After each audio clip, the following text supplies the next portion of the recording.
Haleluya, haleluya, haleluya. Selamat datang dalam program kita Kamu Hebat. Karena pada dasarnya kamu memang hebat. Kenapa? Karena Tuhan yang pilih kita, Tuhan yang sertai kita, Tuhan yang kirim pasukan malaikatnya untuk menjaga kita. Dan pada saat yang bersamaan Dia berikan Roh Kudus untuk menuntun kita. Dia berikan firman sebagai peta kehidupan kita, supaya kita tidak melangkah salah jalan, tapi hidup senantiasa dalam anugerahnya. Haleluya. Hari ini kita masuk dalam program kita Firman Sebelum Bobo. Karena memang firman Tuhan itu penuntun. Firman Tuhan menguatkan kita. Bahkan Alkitab ajarkan ketika Yesus menghadapi pencobaan dari kegelapan, Yesus hanya berkata, ada tertulis, ada tertulis, ada tertulis.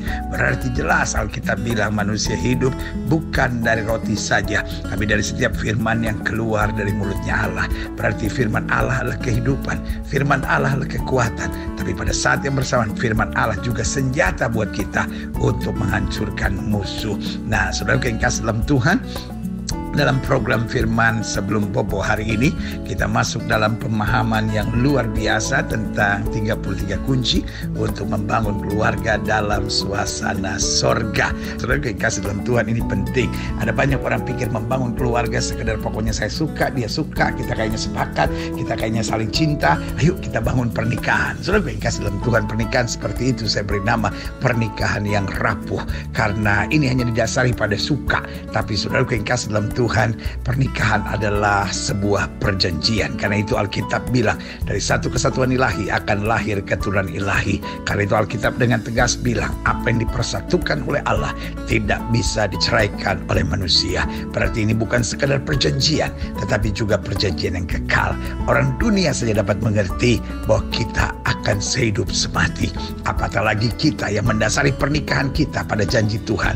Maka kita percaya pernikahan adalah perjanjian kekal yang penuh kebahagiaan, penuh kesukaan, dan penuh berkat Tuhan. Haleluya.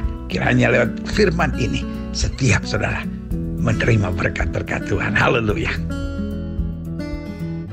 Saudara yang kasih dalam Tuhan, hari ini kita melanjutkan pembahasan kita tentang 33 kunci untuk membangun keluarga dalam suasana sorga. Kita mau masuk pada kunci yang keberapa hari ini? 16, 17, 15, 18. Ya, hari ini kita masuk kunci yang ke-17, di mana kita akan bahas cemburu bukan bumbu cinta, namun racun cinta, ya kan? Sampai ada lagunya, cemburu buta, begitu mahal harga yang kau bayar. Iya kan, di Jakarta nyanyi nggak mantap, apalagi sampai Yerusalem, saudara, ya kan? Nah, tetapi saya mau beritahu, banyak kasus-kasus dalam rumah tangga menjadi kepahitan, menjadi buruk, bukan karena kondisinya parah, tetapi karena cemburu telah meracuni. Nah, jelas sampai di sini. Saya ulangi sekali lagi, cemburu bukan bumbu cinta. Banyak orang berkata, ya tapi pendeta, kan ini namanya cemburu bumbu cinta. Kalau orang cinta, ya pasti mencemburui. No, kenapa? Karena love built by trust. Cinta dibangun dari rasa percaya. Tetapi cinta dihancurkan oleh apa? Jealousy. Oleh apa? Oleh cemburu. Nah, ini yang akan kita bahas. Bilangan pasal 5 ayat 14 sampai 15. Bilangan 5 ayat 14 sampai 15 bilang gini. Dan apabila kemudian roh cemburu menguasai suami itu. Wow. Saya dibukakan Tuhan rahasia ini, saya terkejut. Karena Tuhan tidak hanya bilang jealousy, tapi Alkitab bilang the spirit of jealousy. Berarti Alkitab jelas bilang, dan apabila kemudian roh cemburu menguasai suami itu. Berarti dari ayat bacaan ini jelas bahwa cemburu bukan hanya sebuah keadaan, tapi cemburu adalah sebuah roh. Sama-sama bilang sama saya, cemburu adalah roh. Nah, kalau cemburu adalah roh, maka kesimpulan saya jelas. Cemburu adalah roh yang bukan dari Tuhan. Yang setuju sama saya katakan bukan dari Tuhan. Oke? Supaya lebih jelas ya. Mulai dari adik-adik muda dulu. Sama-sama, oke, semua adik-adik muda, semua orang-orang muda yang ada di gereja ini, sama-sama bilang sama saya, cemburu adalah roh yang bukan dari Tuhan. Jelas? Sekarang setiap istri-istri, Oke, Bu, siap ya Bu ya? Sama-sama bilang sama saya, cemburu. Lebih mantap Bu, lebih semangat Bu ya kan? Sama-sama bilang cemburu adalah roh yang bukan dari Tuhan. Jelas ya Bu ya? Oke. Pak, ya bapak nih sekarang nih udah itu mama dengar, ya. Tapi sekarang bapak juga, oke? Sama-sama bilang cemburu. No, bisa lebih mantap dari itu. Sama-sama bilang cemburu adalah roh yang bukan dari Tuhan. Jelas? Pendeta sekarang apa-apa, setan apa-apa, roh bukan dari Tuhan. Loh, ayat ini bilang. Dan apabila kemudian roh cemburu, Alkitab tidak bilang, dan apabila kemudian cemburu, dan apabila kemudian roh cemburu menguasai suami itu, berarti jelas cemburu adalah roh yang bukan dari Tuhan. Dan apabila kemudian roh cemburu menguasai suami itu, sehingga ia menjadi cemburu, lihat kan, roh itu menguasai dulu, baru berakibat dia menjadi cemburu. Apabila kemudian roh cemburu menguasai suami itu, sehingga ia menjadi cemburu terhadap istrinya, dan perempuan itu memang telah mencemarkan dirinya, atau apabila roh cemburu menguasai suami itu, sehingga ia menjadi cemburu terhadap istrinya, walaupun perempuan itu tidak mencemarkan dirinya. Jadi Alkitab mengajarkan kepada kita, bukan soal perbuatan istri atau bukan soal perbuatan suami.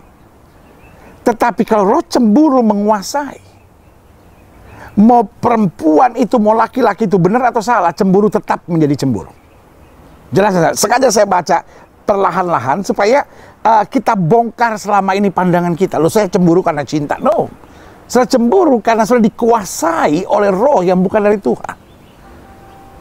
Ya, saya cemburu karena kelakuan suami saya. Oke, tapi ayat ini nggak bilang begitu. Ketika roh cemburu menguasai, seorang menjadi cemburu. Apakah istrinya benar atau salah? Apakah suaminya benar atau salah? Kalau roh cemburu menguasai, tetap akan menguasai. Jelas sampai di sini. Kita lihat selanjutnya. Maka haruslah orang itu membawa istrinya kepada imam. Lihat kan? Berarti roh cemburu harus diselesaikan oleh apa? Oleh doa. Roh cemburu harus diselesaikan oleh apa? Oleh Tuhan Yesus. Roh cemburu dikuasai oleh apa? Harus dikalahkan oleh apa? Oleh Roh Kudus itu sendiri. Jelas ya? Maka haruslah orang itu membawa istrinya kepada imam. Dan orang itu harus membawa persembahan, karena perempuan itu sebanyak 1/10 eva tepung jelai yang ke atasnya tidak dituangkan minyak, dan yang dibubuhi tidak dibubuhinya kemenyan. Karena korban itulah korban sajian cemburu, satu korban peringatan yang mengingatkan kepada apa? Kedurjanaan. Lihat, diselesaikannya dengan apa? Secara rohani. Karena apa?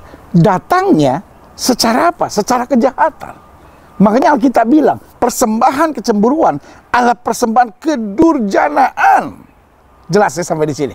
Saya mau sudah bongkar dulu pemahaman selama ini bahwa cemburu hanya bumbu cinta, cemburu hanyalah situasi terhadap suami saya atau istri saya. No. Cemburu terjadi ketika roh cemburu menguasai. Saya ulangi sekali lagi. Lihat.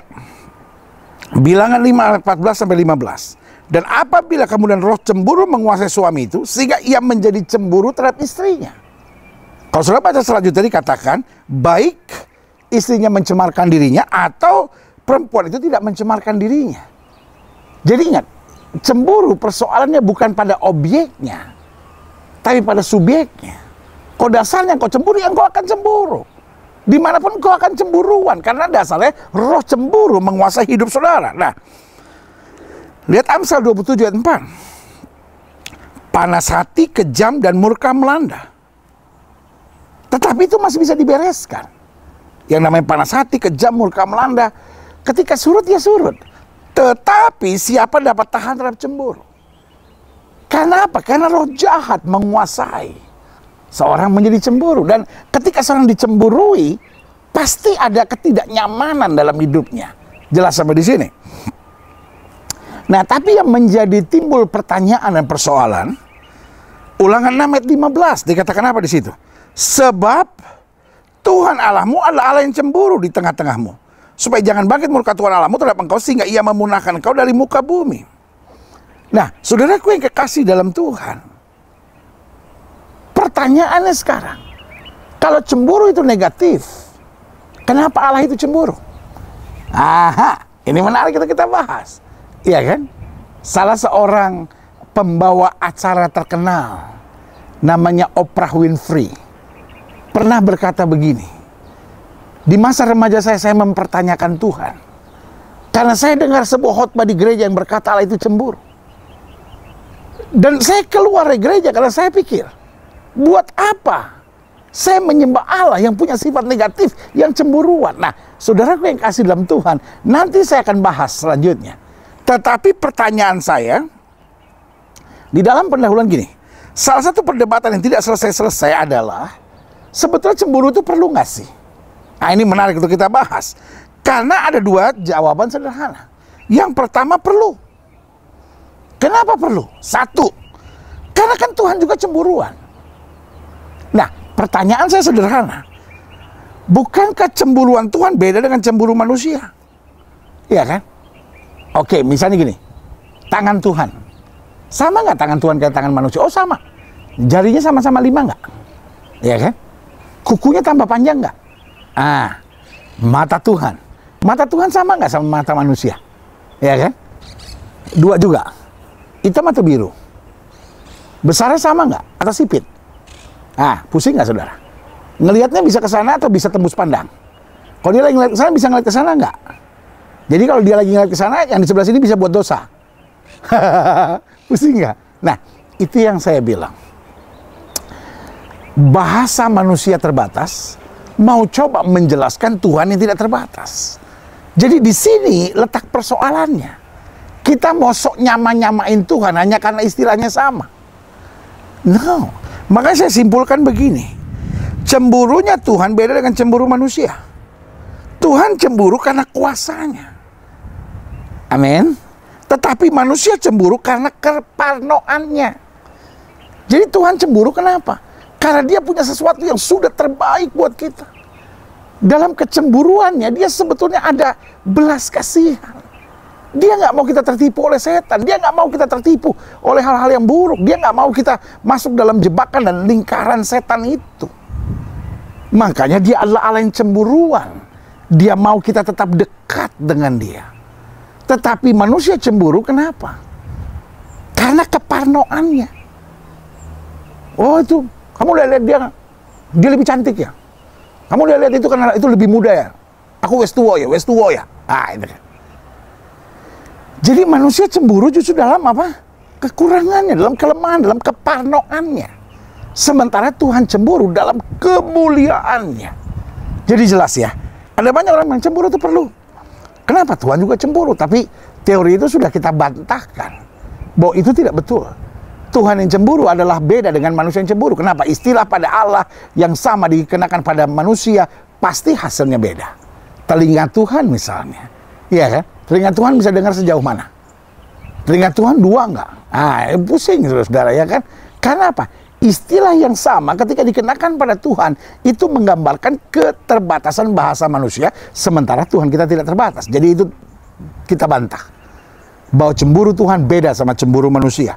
Cemburu Tuhan karena kebaikannya, cemburu manusia karena apa? Kekurangannya. Yang kedua, perlu dengan alasan begini. Cemburu kan adalah bumbu cinta.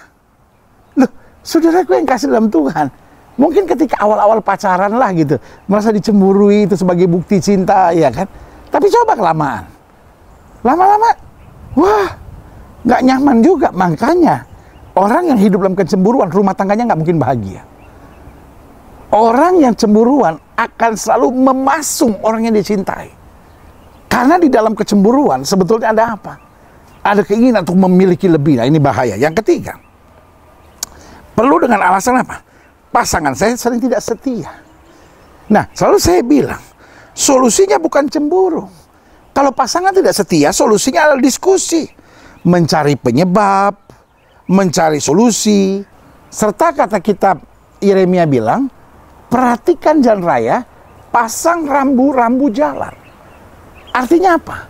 Kalau kita tahu pasangan kita punya kelemahannya ini, kita diskusi, lalu kita pasang rambu. Oke, sebaiknya kita begini, sebaiknya kita gini. Nah, ketika kita pasang rambu-rambu di dalam kehidupan rumah tangga kita, ya kan? Maka apa yang terjadi? Keluarlah solusi dari ketidaksetiaan untuk apa? Mencapai pada kesetiaan dan kebahagiaan rumah tangga tersebut. Jadi, kita bisa sepakat untuk bilang 3 alasan utama Dari orang-orang yang berkata cemburu itu perlu sudah terbantahkan. Bahwa Tuhan juga cemburuan, beda. 2, cemburu adalah bumbu cinta, nggak betul. Mungkin awal-awal pacaran iya, tapi bukan ketika rumah tangga. 3, pasangan saya tidak setia, bukan itu solusinya. Cemburu tidak bisa menjadikan pasanganmu setia. Tetapi dengan solusi dan memasang rambu-rambu jalan dengan diskusi yang baik, itu yang akan memulihkan rumah tangga. Amin. Nah, sekarang kalau kita mau lihat sesuai firman Tuhan, tadi pandangan manusia, oke, perlu cemburu. Sesuai firman Tuhan, saya berani katakan, tidak perlu. Tidak perlu. Karena cemburu akan mendatangkan sakit hati. Cemburu akan mendatangkan persoalan yang lebih serius lagi. Dan cemburu akan mendatangkan keadaan-keadaan yang mengecewakan. Nah, makanya pertanyaannya, mengapa kita tidak perlu cemburu? 1, dalam cemburu ada iman negatif. Karena dalam cemburu ada pemikiran gini, jangan-jangan suami saya begini ya. Padahal kitab Ayub berkata, apa yang kutakutkan, karena takut adalah iman.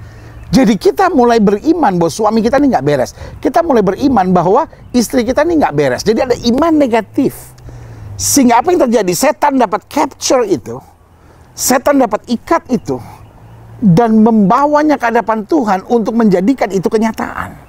Makanya saudaraku yang kasih dalam Tuhan, saya selalu bilang, sorry untuk pakai bahasa saya ini.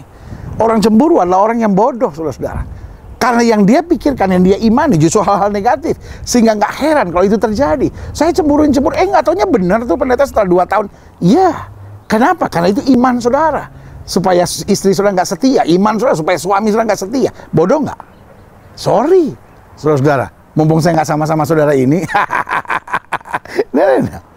Berarti setiap orang cemburu waktu hari diterima perjamuan suci, ingat. Allah cemburu karena kasihnya, tapi saya tidak boleh cemburu. Kenapa? Karena saya masih terlalu banyak kekurangan dan kelemahan. Berarti apa? Saya harus belajar trust. Kalau ada hal-hal yang saya pikir tidak setia, saya harus diskusikan. Oh, jadi kalau suami saya nggak setia, biarin aja. Saya serahin aja sama, lu bukan begitu, itu namanya on.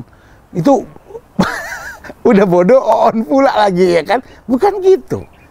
Cemburu tidak menyelesaikan masalah, tetapi berjaga-jaga. Tetapi kalau menemukan sesuatu, berdiskusi dengan terbuka tanpa cemburu, tetapi justru mencari solusi, nah itu yang saya beri nama bijaksana dan luar biasa. Jadi yang pertama, mengapa tidak perlu cemburu? Karena dalam cemburu ada iman negatif. 2, dalam cemburu ada tuduhan-tuduhan.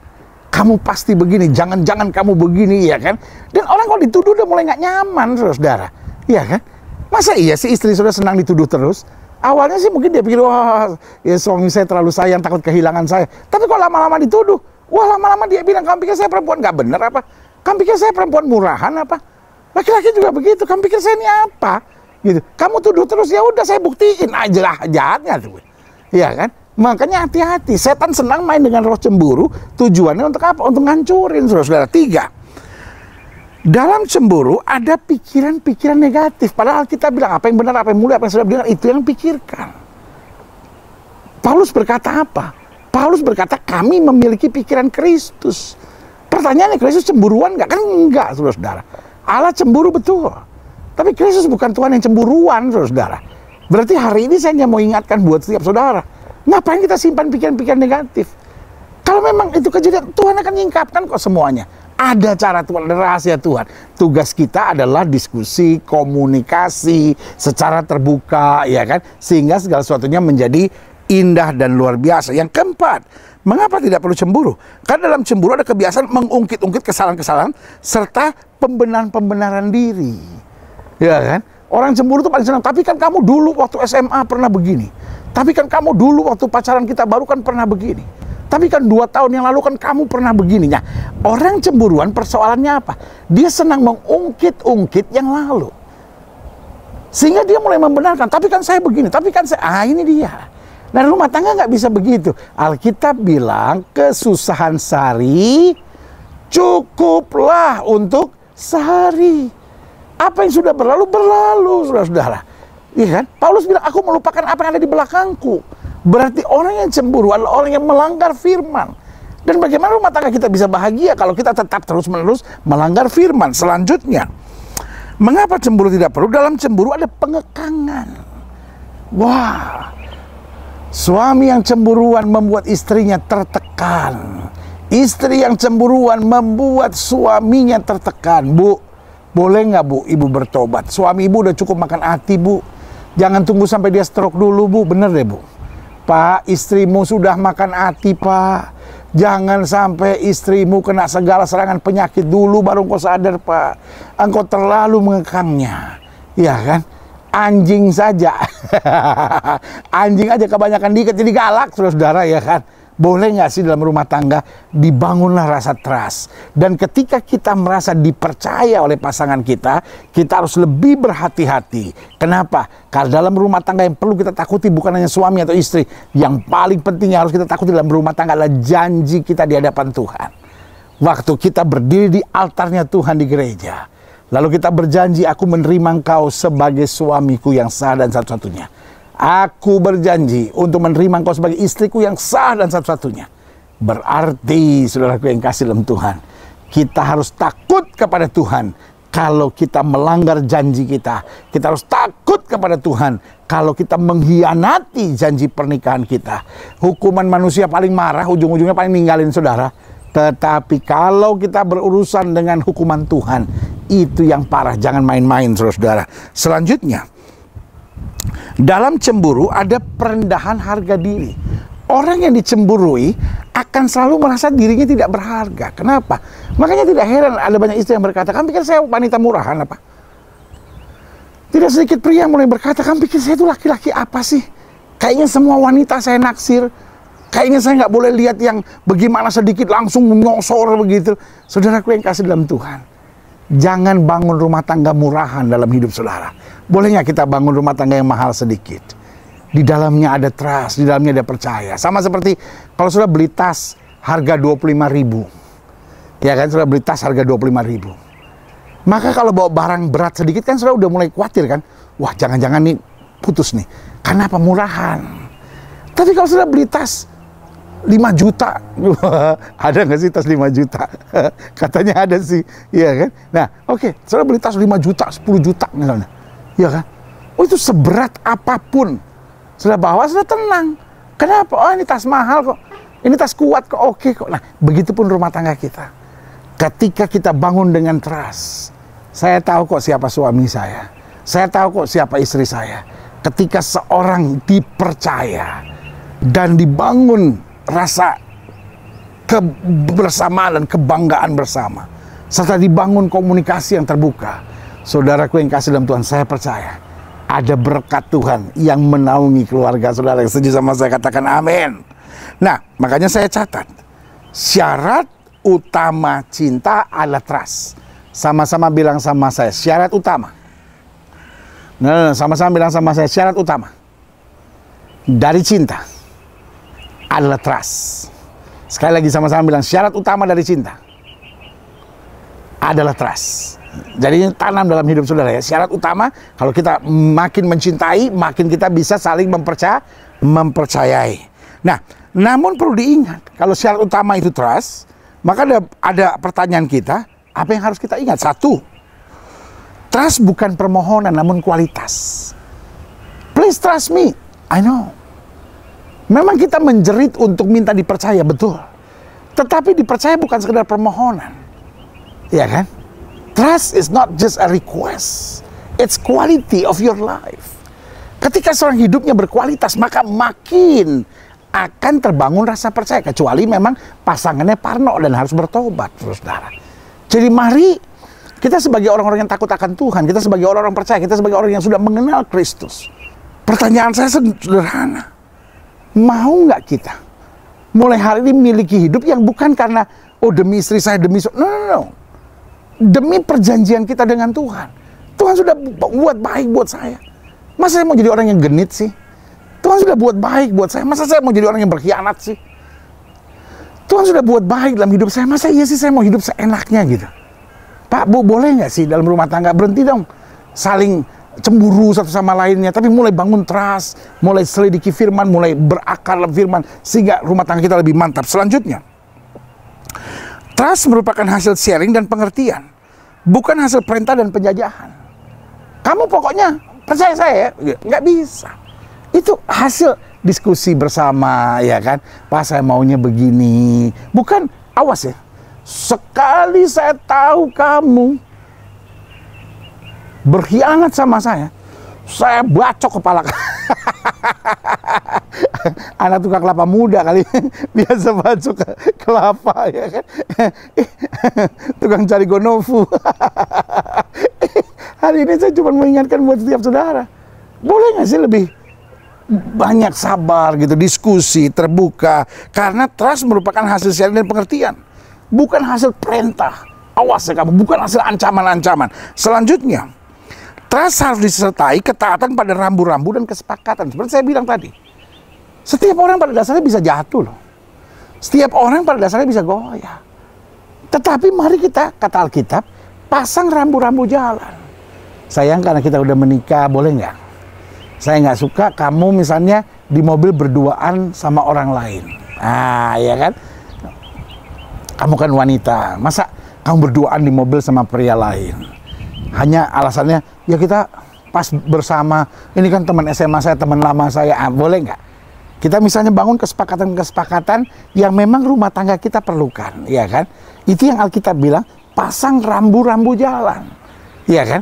Karena apa? Kalau nggak ada rambu jalan kan ngaco jalanan terus, saudara. Ada banyak orang jatuh sebetulnya bukan karena niat, bukan juga karena kejahatan, tapi karena memang ada kesempatannya untuk berbuat itu. Nah, itu sebabnya kita hindari hiding places ini. Kita hindari jerat-jerat iblis ini, karena iblis itu licik, saudara. Makanya kata kita pasang rambu-rambu jalan. Selanjutnya, jadi ingat, trust bukan permohonan namun kualitas. Yang kedua, trust merupakan hasil sharing dan pengertian, bukan hasil perintah dan penjajahan serta ancaman. 3, trust harus disertai ketaatan pada rambu-rambu dan kesepakatan rumah tangga. Ya kan? Karena kita bukan takut pada istri ketika melanggar, kita bukan takut pada suami ketika melanggar, kita takut akan Tuhan yang olehnya kita berjanji. Yang keempat, trust menjadi sulit jika tidak ada keintiman dengan Tuhan serta rasa takut akan Tuhan. Makanya saya tadi bilang, trust mutlak harus dimulai dari rasa takut kita pada Tuhan. Saya kan janjinya sama Tuhan loh. Kalau kita janji sama istri kan satu saat istri bisa nggak tahu. Kalau kita janjinya sama suami kan satu saat istri atau suami kan bisa tidak tahu. Nah, tapi kalau kita buat komitmennya sama Tuhan, kan Tuhan selalu melihat. Amin. Makanya adik-adik muda, dari masa pacaran sudah lihat. Makanya selalu saya bilang, orang kalau dasarnya genit, track recordnya itu genit. Orang kalau dasarnya berkhianat, track recordnya berkhianat. Dari masa pacaran berkhianat terus gitu. Iya kan? Makanya hati-hati. Belajar lihat orang itu bukan cuma gantengnya, cantiknya, tapi lihat track recordnya. Iya kan? Sehingga sudah tidak tertipu. Orang kalau dasarnya genit, saudara. Pas sudah nikah juga genit juga gitu. Nah, ini bahayanya. Makanya seorang baru bisa trust jika dia punya keintiman dengan Tuhan serta rasa takut akan Tuhan. Selalu cari pasangan teman hidup yang takut akan Tuhan. Dan selalu saya bilang, kalau kita belum takut akan Tuhan, jangan pacaran. Kita pasti akan berkhianat, kita pasti akan nyakitin hati banyak orang. Nah, pertanyaannya atau pernyataan saya kemudian, setan paling mudah menyerang keluarga yang dikuasai oleh cemburu. Iya kan? Makanya kalau pasangan selalu udah cemburuan dari masa pacaran, udah deh putusin aja deh. Pendeta nyalinya udah susah, mutusin, tunggu gantinya dulu dong.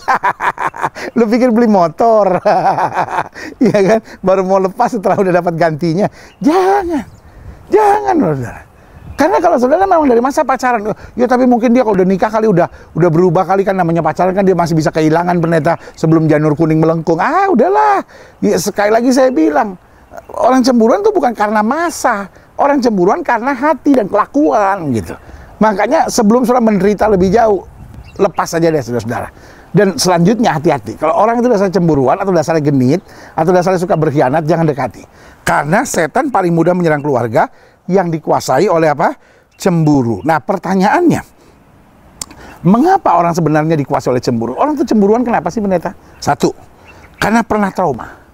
Trauma karena pengalaman masa lalu. Bisa pengalaman keluarganya, pengalaman pacaran, serta tontonan, atau pengalaman sahabat. Jadi gini, kenapa seorang cemburuan? Bisa jadi karena dia pernah dikhianati. Mungkin bukan 1, 2, 3, 4 kali. Atau pengalaman keluarganya, papanya berkhianat, atau mamanya berkhianat. Jadi lihat wanita tuh, wah ini kalau nggak dikekang nih, wah dia pasti liar nih. Karena itu pengalamannya. Atau kebanyakan tontonan-tontonan gitu. Bahwa suaminya baik, misalnya kelihatannya beribadah, tapi kemudian kok juga selingkuh ya. Tapi jangan salah, itu kan tontonan. Atau pengalaman sahabatnya cerita, wah suami saya begini-begini, kemudian tiba-tiba dia selingkuh, saya nggak nyangka. Wah, jadi akhirnya dia, wah nih laki-laki ini bahaya nih, kalau dipercaya bisa bahaya. Nah, saudaraku yang kasih dalam Tuhan, sesuatu yang buruk terjadi, jangan pernah menguasai hidup saudara. Karena hanya apa yang benar, apa yang mulia, apa yang sedap, itu yang harus kita pikirkan. Tetapi kita juga bukan berarti bodoh, kita berjaga-jaga juga, tapi bukan hidup dalam apa? Kecemburuan. Selanjutnya, mengapa sebenarnya orang dikuasai cemburu? Karena dasar orangnya cemburuan. Jadi memang ada orang yang dia punya pemahaman harga diri sangat rendah, sehingga dia pikir, orang mana mungkin sayang sama saya, dia tuh pasti dia lebih sayang sama si itu, dia pasti lebih memperhatikan ini. Di dasar pikiran itu negatif banget gitu.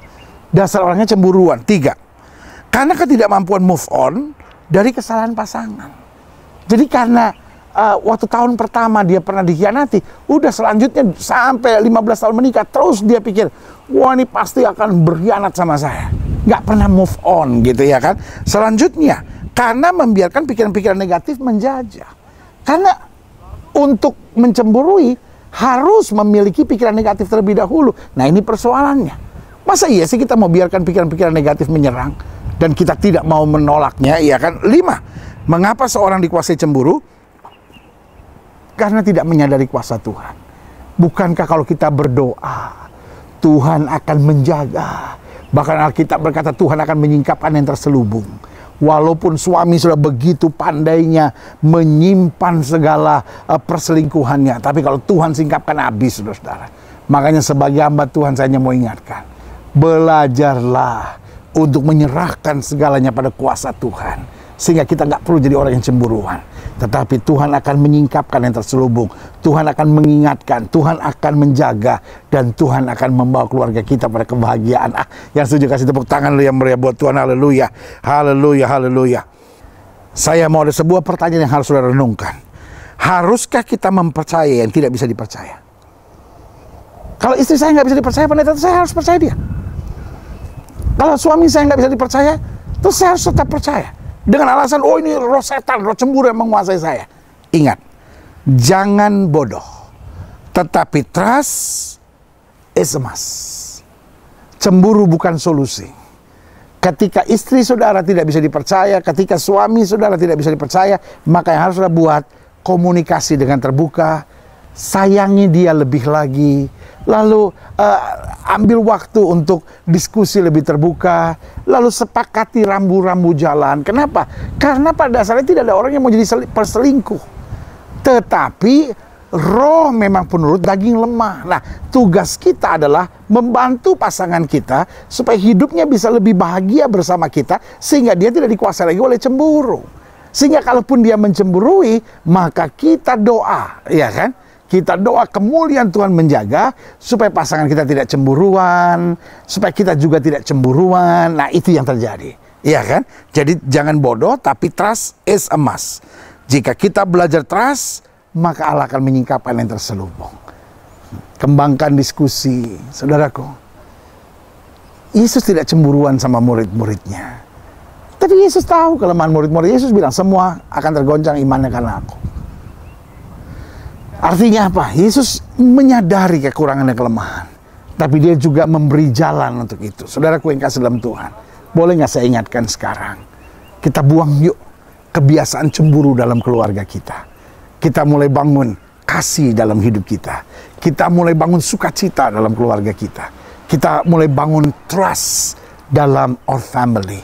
Karena kalau kita bangun trust dalam keluarga kita, maka saya percaya hal-hal yang dahsyat dan luar biasa akan terjadi. Hari ini kita akan terima perjamuan suci, kita belajar. Yesus bukan Tuhan yang mencemburui. Dia tidak mencemburui murid-muridnya, tetapi dia ingatkan murid-muridnya. Dia latih murid-muridnya, dia kuatkan murid-muridnya, dia jaga murid-muridnya, dan dia bawa kembali kepada hal yang indah. Hari ini suami-suami bertobatlah jika engkau cemburuan. Istri-istri bertobatlah, adik-adik muda bertobatlah kalau engkau cemburuan. Mari kita bangun hidup kita dengan trust. Karena kita tahu, toh ada Tuhan di balik semuanya. Tuhan yang akan jaga kita, Tuhan yang akan pulihkan kita. Tapi kita tidak bodoh. Karena Alkitab bilang berjaga-jaga dan berdoalah, supaya kamu jangan jatuh dalam pencobaan. Roh memang penurut, tapi daging lemah. Hari ini, Pastikan jangan ada yang gak beres dalam hidup kita. Saudara-saudara yang hidup dalam perzinahan, saudara-saudara yang hidup dalam ketidaksetiaan, saudara-saudara yang hidup dalam pengkhianatan, saudara-saudara yang menjadi suami yang tidak beres terhadap istri, istri yang tidak beres terhadap suami. Engkau terlalu mengekang istrimu, engkau terlalu mengekang suamimu. Engkau hidup dengan tekanan, ancaman, saling memaki, saling menghina satu sama lainnya. Boleh nggak kita beresin semuanya? Sehingga kita jadi orang-orang yang belajar trust, belajar mengandalkan Tuhan, belajar hidup intim dengan Tuhan, belajar jadi saksi-saksi Tuhan. Setiap mata terpejam, setiap kepala tertunduk, setiap hati terangkat pada Tuhan. Izinkan saat ini dari Yerusalem tanah perjanjian, saya mau berdoa buat setiap saudara sekalian.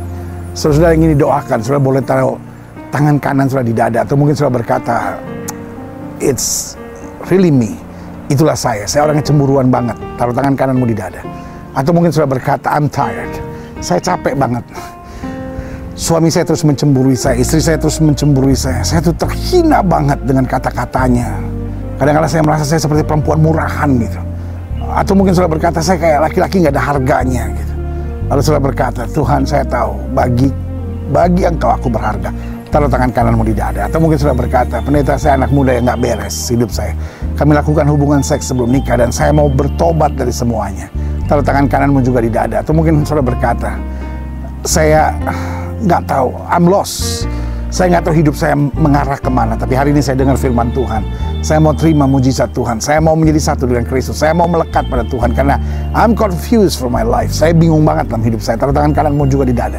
Izinkan saya berdoa sekarang. Mari kita berdoa. Bapa dalam nama Yesus, lihat setiap jemaat sekalian yang taruh tangan kanannya di dada.